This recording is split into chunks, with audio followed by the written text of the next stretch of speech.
1986 അന്റാർട്ടിക്കയിലെ ഫിൽസ്നർ ഐഷെൽഫിൽ നിന്ന് ഒരു ഭീമൻ മഞ്ഞുപാളി വേർപെട്ടു.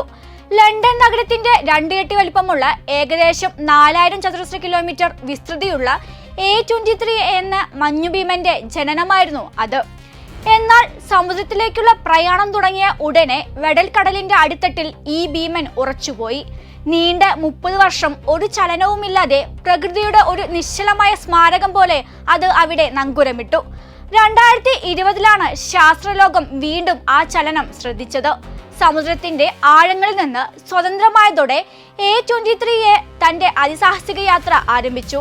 ഐസ്ബർഗ് ആലി എന്നറിയപ്പെടുന്ന പാതയിലൂടെ നീങ്ങിയ ഈ മഞ്ഞുമല വഴിമധ്യേ ശാസ്ത്രജ്ഞരെ അത്ഭുതപ്പെടുത്തിക്കൊണ്ട് ടൈലർ കോളം എന്ന ജലചുഴിയിൽ കുടുങ്ങി.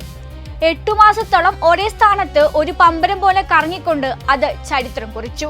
പിന്നീട് അവിടെ നിന്ന് മോചിതനായി മഞ്ഞുമലകളുടെ ശ്മശാനം എന്നറിയപ്പെടുന്ന സൗത്ത് ജോർജിയ ദ്വീപുകളുടെ പരിസരത്തേക്ക് അത് കുതിച്ചു.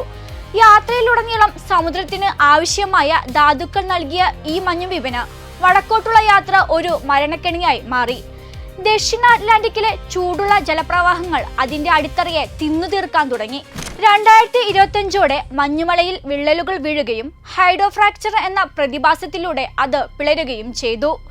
ഉപരിതലത്തിൽ രൂപപ്പെട്ട നീലനിറത്തിലുള്ള മനോഹരമായ തടാകങ്ങൾ അതിന്റെ അന്ത്യത്തിന്റെ സൂചനയായിരുന്നു. ആകാശത്ത് നിന്ന് നോക്കുമ്പോൾ നീലക്കണ്ണുകൾ പോലെ തോന്നിച്ച ആ തടാകങ്ങൾ മഞ്ഞുമലയെ ഉള്ളിൽ നിന്ന് തകർത്തു. ഇന്ന് 4000 ചതുരശ്ര കിലോമീറ്ററിൽ നിന്ന് വെറും 180 ചതുരശ്ര കിലോമീറ്ററിലേക്ക് ഈ കൊളാസസ് ചുരുങ്ങിക്കഴിഞ്ഞു.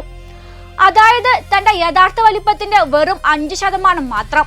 ശാസ്ത്രത്തിന് പഠിക്കാൻ ലഭിച്ച ഒരു സഞ്ചരിക്കുന്ന ലബോറട്ടറി പോലെ 40 വർഷം നമ്മെ വിസ്മയിപ്പിച്ച A23 ഇനി ഏതാനും ആഴ്ചകൾക്കുള്ളിൽ സമുദ്രത്തിൽ അലിഞ്ഞുചേരും. ഇത് കേവലം ഒരു മഞ്ഞുമലയുടെ കഥയല്ല, മറിച്ച് മാറുന്ന കാലാവസ്ഥയെക്കുറിച്ചുള്ള ഭൂമിയുടെ വലിയൊരു മുന്നറിയിപ്പാണ്.